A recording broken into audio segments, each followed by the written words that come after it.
தீர்த்தம் என்பது அதாவது ஜலம் அப்படிங்கிறது சந்திரனுடைய ஆதிக்கத்தை பெற்றது. இந்த சந்திரனுக்கும் புதனுக்கும் என்ன உறவு அப்படின்னு சொல்லி பார்த்தோம்னா, ஒரு டம்ளர் நிறைய அதாவது ஒரு 50 ml தீர்த்தம் இருந்தா கூட போறோம். அதுல 2 துளசி இலையை போட்டுட்டு அதை அப்படியே சாப்பிட்டுட்டு ஒரு அரை மணி நேரம் கழிச்சு கூட நீங்க காஃபி டீ எல்லாம் சாப்பிடலாம். துளசிங்கிறது சூடாச்சே சார், அது உஷ்ணத்தை கிளப்பி விட்டுடுமேன்னு சொன்னா அதற்குத்தான் தீர்த்தத்தோடு இணைந்து சாப்பிட வேண்டும் சொல்றார். ஜெயா டிவி நேயர்களுக்கு நமஸ்காரம். அர்த்தமுள்ள ஆன்மீகம் பகுதியில் உங்கள் அனைவரையும் சந்திப்பதில் மிக்க மகிழ்ச்சி.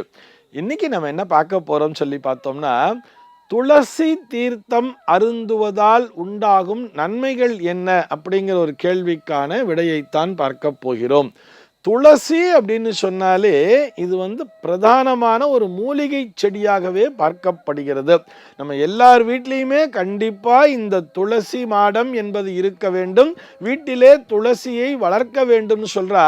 அதனை தெய்வமாக நினைத்து வழிபட வேண்டும்னே நம்முடைய முன்னோர்கள் சொல்லியிருக்காங்க அப்படின்னு சொன்னால் அதற்கு என்ன காரணம்ங்கிறத யோசிக்கணும் இல்லையா? அந்த துளசியிலிருந்து வெளிப்படக்கூடிய அந்த துளசியானது வெளியேற்றக்கூடிய அந்த காற்று இருக்கிறது அல்லவா, அந்த காற்றை நாம் சுவாசித்தாலே நம்முடைய உடலானது ஆரோக்கியம் பெறும்னு சொல்லியிருக்கா. அதனாலதான் அதிகாலை பொழுதிலே ஸ்நானம் பண்ணிட்டு துளசி செடிக்கு நீர் ஊற்றி வணங்க வேண்டும், அதனை சுற்றி வந்து வணங்க வேண்டும் அப்படிங்கிற ஒரு விதியையே வைத்திருக்கிறார்கள். அத்தனை ஆரோக்கியத்தை தரக்கூடியது இந்த துளசி செடி. பொதுவாக நம்ம இந்த ஆயுர்வேதத்தில் பார்க்கும் பொழுது, ஆயுர்வேதமாகட்டும் அல்லது நம்முடைய அந்த பாரம்பரியமான அந்த சித்த வைத்திய முறை இருக்கு இல்லையா, அதில் பார்க்கும்பொழுது நம்முடைய உடலை எப்படி பிரிப்பார்கள் அப்படின்னு சொல்லி பார்த்தோம்னா, வாதம் பித்தம் கபம் அப்படிங்கிற மாதிரி பிரிப்பார். இவருக்கு வாத உடம்பு, இவருக்கு பித்த உடம்பு, இவருக்கு கப உடம்பு அப்படிங்கிற மாதிரி பிரிச்சிருப்பா இல்லையா. சூட்டு உடம்பு தண்ணி உடம்புங்கிற மாதிரிலாம் நம்ம கலோக்கியலாக பேசியிருப்போம். இது எப்படிப்பட்ட உடம்பாக இருந்தாலும் வாதம் பித்தம் கபம் ஆகியவற்றை ஒரே நேரத்திலேயே சரி செய்யக்கூடிய, அதாவது இந்த மூன்றையும் சரியான விகிதத்திலே உடம்பிலே வைத்திருக்கக்கூடிய தன்மையை தருவதுதான் இந்த துளசி செடி என்பது. அந்த துளசி இலை அப்படின்னு இருக்கு இல்லையா, அதை திருத்துழா அப்படிங்கிற பேர்ல சொல்லுவா. அந்த திருத்துழாவை லேசா 2 இலையை எடுத்து தீர்த்தத்தில் போட்டு அதை கசக்கி போட்டுட்டு அந்த தீர்த்தத்தை சாப்பிட்டாலே நம்முடைய உடம்பானது ஆரோக்கியம் பெறும்.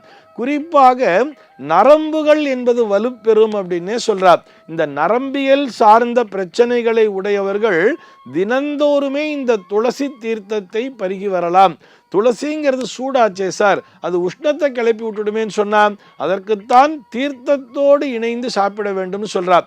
தினந்தோறும் துளசின்னு சொன்னா 2 இலை தான். அந்த 2 இலையை பறித்து இந்த தீர்த்தத்திலே போட்டு அந்த தீர்த்தத்தை நாம் விஷ்ணவே நமகான்னு சொல்லலாம், அல்லது கிருஷ்ணா அப்படின்னு சொல்லிட்டு கூட கிருஷ்ண கிருஷ்ணான்னு சொல்லிட்டு கூட நம்ம அதை குடிச்சிடலாம்.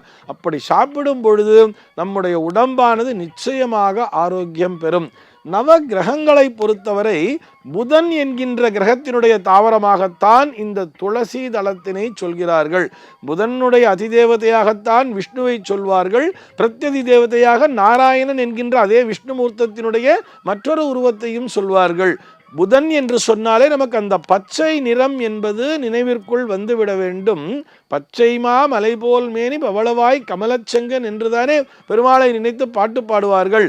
ஆக அந்த பெருமாளினுடைய அருட்பிரசாதமாக இந்த புதன் என்கின்ற கிரகத்தின் மூலமாக நமக்கு கிடைக்கக்கூடிய விஷயம்தான் இந்த துளசி என்பது. அதோடு தீர்த்தத்தை சேர்க்கும் பொழுது, தீர்த்தம் என்பது அதாவது ஜலம் அப்படிங்கிறது சந்திரனுடைய ஆதிக்கத்தை பெற்றது. இந்த சந்திரனுக்கும் புதனுக்கும் என்ன உறவு அப்படின்னு சொல்லி பார்த்தோம்னா அப்பா புள்ள உறவு தான். ஆனால் கிரகங்களில் சந்திரனுக்கும் புதனுக்கும் ஆகாது அப்படிங்கிற மாதிரியே சொல்லி இருப்பா. இருந்தாலும் இவர்கள் இருவருடைய கலவையையும் ஒன்றாக பிரசாதமாக உட்கொள்ளும் பொழுது நம்முடைய மனமானது தெளிவு பெறுகிறது, தெளிவாக சிந்திக்கக்கூடிய திறனை தருகிறது. பொதுவாக இந்த மைக்ரேன்னு சொல்லுவா தெரியுமா, ஒற்றை தலைவலிங்கிறது வர்றது எதனால் வர்றதுன்னே தெரியல, அந்த மைக்ரேன் வந்தால் என்னால் தாங்கவே முடியாது அப்படின்னு சொல்கிறவாளுக்கெல்லாம் கூட ஒரு சிறந்த அருமருந்தாக இந்த துளசி தீர்த்தத்தினை சொல்கிறார்கள். நிறைய பேர் பார்க்கும்பொழுது கடையில் போய் துளசி தைலம் அப்படிங்கிறத வாங்கிட்டு அதை நெத்தியில் தடவிப்பா, மூக்கில் வச்சுலாம் உறிஞ்சிப்பா. அதைவிட தினந்தோறும் காலை பொழுதிலே எழுந்த உடனேயே பல் துலக்கி விட்டு அந்த காஃபி டீலாம் சாப்பிட்றதுக்கு முன்னாடியே ஒரு டம்ளர் நிறைய, அதாவது ஒரு 50 ml தீர்த்தம் இருந்தால் கூட போகிறோம், அதில் 2 துளசி இலையை போட்டுட்டு அதை அப்படியே சாப்பிட்டுட்டு ஒரு அரை மணி நேரம் கழிச்சு கூட நீங்கள் காஃபி டீலாம் சாப்பிடலாம். இதனை தினந்தோறும் ஒரு ப்ராக்டிஸாகவே பண்ணிட்டு இருந்தோம்னா அந்த மைக்ரேன் என்கின்ற அந்த ஒற்றை தலைவலியும் வராது, உடம்பானது ஆரோக்கியம் பெறும். இது எல்லாவற்றையும் விட திடமாக சிந்திக்கக்கூடிய, தெளிவாக சிந்தித்து முடிவெடுக்கக்கூடிய அந்த திறனையும் இந்த துளசி தீர்த்தமானது கொடுத்துவிடும்.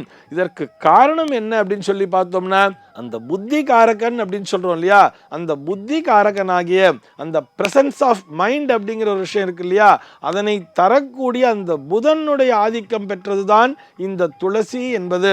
அதுபோக சாட்சாத் அந்த கிருஷ்ண பரமாத்மாவினுடைய நேரடி அனுகிரகத்தினையும் அது பெற்றிருக்கிறது. அந்த துளசி என்பது இறைவனினுடைய நேரடி பிரசாதம் என்று கூட நாம் அதை எடுத்துக்கொள்ளலாம். கிருஷ்ணனினுடைய நேரடி பிரசாதமாக அந்த துளசி தலம் என்பது அமைந்திருப்பதால் துளசி தீர்த்தத்தை தினந்தோறும் எல்லோரும் பருகி எல்லா விதமான நலனையும் பெற வேண்டியது. சர்வே ஜனாஹ சுகினோ பவ.